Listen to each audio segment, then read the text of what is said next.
বিসমিল্লাহির রহমানির রহিম। আজকে প্রথমেই আমি এখানে উপস্থিত হুজুর বাবুনগরী এবং বিভিন্ন দেশের বিভিন্ন এলাকা থেকে যে সকল উলেমা ইকরাম আপনারা এসেছেন, আসসালামু আলাইকুম। প্রথমেই আমি আল্লাহর দরবারে শুকরিয়া জানাই, কারণ নির্বাচনের আগে আমি হুজুরকে কথা দিয়েছিলাম যে আমি আসব, কিন্তু নির্বাচনের পরে আপনারা দেখেছেন আমরা যখন আল্লাহর রহমতে সরকার গঠন করেছি, সরকার গঠন করার একদিন পরেই রোজা শুরু হয়েছে। খুব স্বাভাবিকভাবেই ফ্যাসিবাদের মাথা হয়তো পালিয়ে গেছে, কিন্তু ফ্যাসিবাদের তো অনেক কিছু রয়ে গিয়েছিল, এখানে এখনো আছে। এবং স্বাভাবিকভাবে রোজার সময় কেউ কেউ সুযোগ কিছু নেওয়ার চেষ্টা করে, তাদের সেই সুযোগের কারণে সাধারণ মানুষ আবার কষ্ট ভোগ করে, জিনিসপত্রের দাম নিত্য প্রয়োজনীয় যেগুলা। তো স্বাভাবিকভাবে একদিন পরে রোজা শুরু হওয়ার পর থেকে স্বাভাবিকভাবে নতুন সরকার আমাদেরকে খুব সতর্ক থাকতে হয়েছে, যাতে সেই বিষয়টা আমরা মোটামুটিভাবে কন্ট্রোলের মধ্যে রাখতে পারি। আলহামদুলিল্লাহ, আল্লাহর রহমতে এবার গেল রমজানে আমরা সেটা সক্ষম হয়েছিলাম রাখতে। কিন্তু রোজা শেষ হতে না হতেই শুরু হয়ে গেল মধ্যপ্রাচ্যের এই যে ইরানের সাথে যে আমেরিকার যে সমস্যাটা, এটা শুরু হয়ে গেল। ফলে তেল, জ্বালানি সহ বিভিন্ন বিষয়ে পুরো অর্থনীতির উপর একটা চাপ তৈরি হলো। এই বিভিন্ন কারণে বিভিন্ন বিষয়ে দেখভাল করতে গিয়ে আমার আসতে দেরি হয়ে গেছে। তারপরে আমি আল্লাহর কাছে হাজারো শুকরিয়া জানাই যে আজকে আল্লাহ আমাকে সেই রহমত দিয়েছেন, আমি এসে আমার সালামটা হুজুরকে আজকে দিতে পেরেছি। সকল মুরব্বীবর্গ সহ সকল ইলামা ইকরাম আপনারা যারা এখানে উপস্থিত আছেন, আপনাদের প্রত্যেককে আমি আরেকটা কারণে শুকরিয়া আদায় করতে চাই, আপনাদের কাছে ধন্যবাদ জানাতে চাই। বিগত নির্বাচনের সময় আমরা একসাথে থেকে কাজ করে যেভাবে দেশকে বিপদের হাত থেকে আমরা মুক্ত করেছি, সেই জন্য এখানে আপনাদের সারা দেশময় আপনাদের যারা আছে সহকর্মীবৃন্দ আছে তারা কাজ করেছেন, ফলে আমরা দেশকে একটা বিপদ থেকে আমরা রক্ষা করতে পেরেছি। তবে একটা জিনিস আমি বলবো, যেই একসাথে যেই কাজটা আমরা করেছি, যেটা হুজুরের নির্দেশে আপনারা সবাই করেছেন, হুজুরের দোয়ায় আপনারা উনি দোয়া করেছিলেন, সেই জন্য আমরা সফল হয়েছি আল্লাহর রহমতে। তবে সমস্যাটা আমাদের এখনো শেষ হয়ে যায়নি। বিগত ফ্যাসিবাদের সময় আপনারা দেখেছেন যে সারা দেশে কিভাবে দেশের মানুষের অর্থ সম্পদ লুটপাট করে এই দেশ থেকে বিদেশে পাচার করে দেওয়া হয়েছিল। এর বাইরেও নির্বাচনের আগেই হোক, নির্বাচনের পরে হোক, আমি দেশের বিভিন্ন জায়গায় গিয়েছি।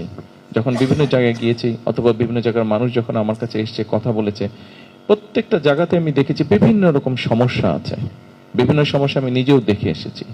কাজেই শিক্ষার কথা বললেন, এই যে এখানে একজন বললেন যে হাসপাতালের বিষয়ে বললেন, এরকম হাসপাতালের দাবি আছে, স্কুল কলেজের দাবি আছে, রাস্তাঘাটের দাবি আছে, বিভিন্ন কর্মসংস্থানের দাবি আছে। আজকে সকালবেলা আমি গিয়েছিলাম মাতার বাড়িতে এই জন্য গিয়েছিলাম যে ওই পুরো অঞ্চলটা, এর আগে আপনারা কয়েকদিন আগে দেখেছেন যে এখানে সালুদ্দিন সাহেব এবং খসরু সাহেব কয়েকদিন আগে এই ব্রিজের, কর্ণফুলী ব্রিজের ওপারে একটি জায়গায় আমরা চাইনিজদের সাথে কথা বলেছি, চাইনিজদেরকে আমরা বড় একটা জায়গা দিয়েছি, সেখানে তারা মিল কারখানা করবে। কিন্তু এই মিল কারখানাগুলো চালানোর জন্য তো বিদ্যুতের প্রয়োজন, গ্যাসের প্রয়োজন। বিগত 17 বছর ফ্যাসিবাদের সময় যেটা হয়েছিল, এই গ্যাস বিদ্যুৎ এগুলো এমনভাবে ব্যক্তি খাতে বা বিদেশিদেরকে দিয়ে দিয়েছে, ফলে দেশের ভিতরে নিজেদের গ্যাস আছে কিনা এটা তারা খুঁজে বের করার চেষ্টা করেনি। নামটা বলবো না, কিন্তু আপনারা জানেন যে এমনভাবে তারা কাজটা করেছিল যাতে আশপাশের দেশ নিজেরা এখান থেকে কূপ খনন করে গ্যাস নিয়ে যাচ্ছে, দেখা যাচ্ছে হয়তো খোঁজখবর করলে দেখা যাচ্ছে যে বাংলাদেশ গ্যাসটাই তারা ওই দিক থেকে টেনে নিয়ে চলে যাচ্ছে। কিন্তু বাংলাদেশের নিজস্ব খনি, এই ফ্যাসিবাদের সময় নিজস্ব খনি তারা, এই যে আমাদের যে বাপেক্স আছে, তাদেরকে কোনো কাজ করার সুযোগ দেয়নি, তারা স্কোপই দেয়নি কাজ করার, বিদেশিদের হাতে তুলে দিয়েছে। তো এই যে পরিকল্পনাহীনভাবে যে কাজ করা হয়েছে, অথবা কাউকে ব্যক্তি স্বার্থ উদ্ধারের জন্য কাউকে কাজগুলো দিয়ে দেওয়া হয়েছে, ফলে হয়েছে কি, এটার সমস্যা। এই যে বেশ কিছুদিন ধরে ধরেন গ্যাসের একটা দুর্ঘটনার জন্য গ্যাসের একটু সমস্যা আছে, আশা করি ইনশাল্লাহ আল্লাহর মতে আগামী 5-7 দিনের মধ্যে এটা ঠিক হয়ে যাবে, সমস্যা কিছুটা কমে আসবে। বিদ্যুতের সমস্যা আছে আমরা জানি, কিন্তু ওই যে ফ্যাসিবাদের সময় পরিকল্পনাহীনভাবে যে কাজগুলো হচ্ছে, ফলে তার খেসারত তারা কিন্তু অর্থ করে নিয়ে গেছে, কিন্তু তার খেসারত এই দেশের মানুষকে এখন দিতে হচ্ছে।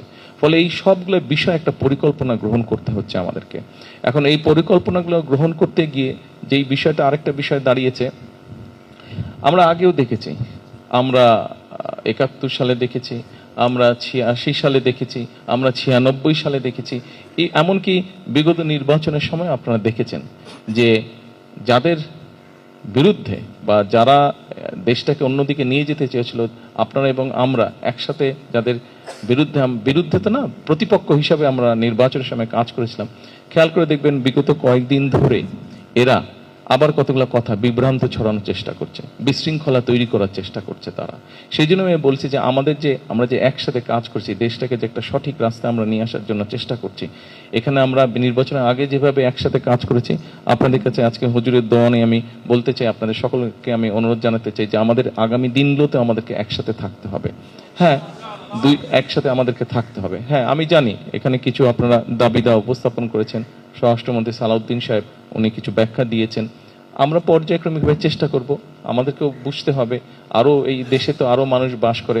আমরা চাই এমন একটা বাংলাদেশ তৈরি করতে যেখানে বাংলাদেশের মানুষ, বাংলাদেশের সন্তানরা খেয়ে পড়ে বেঁচে থাকবে, শান্তিতে থাকবে। বিভিন্ন মানুষ আমরা একসাথে শান্তিতে থাকব।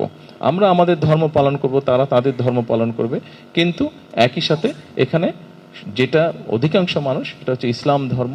এখানে ইসলাম ধর্ম হিসাবেই ইসলাম হিসাবেই এটা আমরা এগিয়ে নিয়ে যাব আমাদের দেশটাকে ইনশাল্লাহ। তো এখন আজকে এখানে আসার মূল উদ্দেশ্য হচ্ছে যে হুজুরকে সালাম দিতে আসা এবং দোয়া নিতে আসা। দোয়াটার মূল বিষয়টা হচ্ছে এই যে আপনাদের সামনে সংক্ষেপে যে কথাগুলো বললাম, যে বিভ্রান্ত বা বিশৃঙ্খলা সৃষ্টির যারা চেষ্টা করছে, এরা যাতে বিশৃঙ্খলা তৈরি করতে না পারে, আমাদেরকে দেশের মানুষের জন্য কর্মসংস্থানের ব্যবস্থা করতে হবে, মানুষের চিকিৎসার ব্যবস্থা করতে হবে, হাসপাতালগুলোকে ঠিক করতে হবে, আমাদের শিক্ষার ব্যবস্থা করতে হবে, রাস্তাঘাট স্কুল কলেজগুলো আমাদেরকে ঠিক করতে হবে, বিভিন্ন জায়গায় ব্রিজ কালভার্ট আছে এগুলো ঠিক করতে হবে। দেশে যদি আমাদের বিশৃঙ্খলা না থাকে, শান্তি পরিবেশ থাকে, তাহলে দেশীয় বলেন বা বিদেশি বলেন যে বিনিয়োগকারীরা আছে, তারা দেশে তখন বিনিয়োগ করবে। বিনিয়োগ করলে আমাদের সন্তানরাই, আমাদের পরিবারের সদস্যই সেখানে চাকরি বাকরি কর্মসংস্থানের ব্যবস্থা হবে, ফলে দেশের মানুষ যাতে ভালো থাকতে পারে, তাই না? আমাদের দায়িত্ব যেহেতু আল্লাহ তাআলা আমাদেরকে দায়িত্বটা দিয়েছে, আল্লাহর রহমতে আমরা সরকার গঠন করেছি। এই সরকারে কিন্তু আপনারা হয়তো সরাসরিভাবে সরকারে নেই, কিন্তু আপনারা সরকারের সহযোগী হিসাবে আছেন। সেই জন্য সরকারের যেই দায়িত্ব, দেশের মানুষকে সঠিক পথে পরিচালিত করা, দেশকে সঠিকভাবে সেই দায়িত্ব কিন্তু সাদা আমাদের একার না। আমরা নির্বাচনের আগে যুদ্ধ করেছি একসাথে, নির্বাচনের পরেও আমরা ইনশাল্লাহ দেশ গঠনের কাজ করব একসাথে। আজকে আসুন আমরা কাজ করি সেই কাজ, যেই কাজের ফলে মানুষ ভালো থাকতে পারবে, নারী পুরুষ নির্বিশেষে সবাই শান্তিতে থাকতে পারবে, ভালো থাকতে পারবে। আমরা শান্তিতে থাকতে চাই, আমরা ভালো থাকতে চাই, আমরা সবাইকে নিয়ে চলতে চাই এবং দেশটাকে আমরা সামনের দিকে নিয়ে যেতে চাই। দেশটা যদি ভালো থাকে, আপনি আমি যেমন ভালো থাকবো, আমাদের ভবিষ্যৎ বংশধর, আমাদের সন্তানরাও ভালো থাকবে। এটাই আমাদের। এবং একই সাথে আমরা চাই দেশটা সামনের দিকে এগিয়ে যাক, আমাদের মানুষ যাতে চিকিৎসার জন্য কষ্ট না পায়, আমাদের মানুষ যাতে বেকার না থাকে, আমাদের সন্তানরা যাতে স্কুল কলেজে লেখাপড়ার সুষ্ঠু পরিবেশ থাকে, মসজিদ মাদ্রাসায় মক্তবে যাতে লেখাপড়ার সুষ্ঠু পরিবেশ থাকে।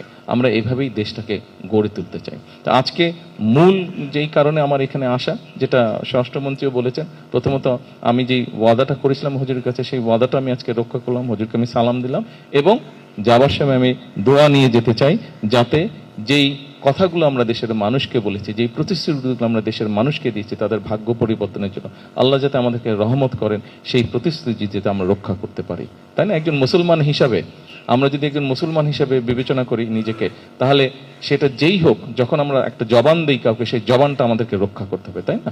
জবান যদি রক্ষা করতে না পারি, তাহলে তো এটা কাজটা ঠিক হলো না। তো সেই জন্য আমরা মানুষকে আমরা বলেছিলাম যে আমরা আপনাদের জন্য ভালো কিছু করতে চাই। আসুন আমরা হাত তুলে আল্লাহর কাছে দোয়া করি, আল্লাহ যাতে আমাদেরকে সেই রহমত দেন, যাতে আমরা দেশের মানুষের জন্য ন্যায় বিচার প্রতিষ্ঠা করতে পারি, দেশের মানুষের জন্য ভালো কিছু করতে পারি, যাতে দেশের মানুষ শান্তিতে থাকতে পারে।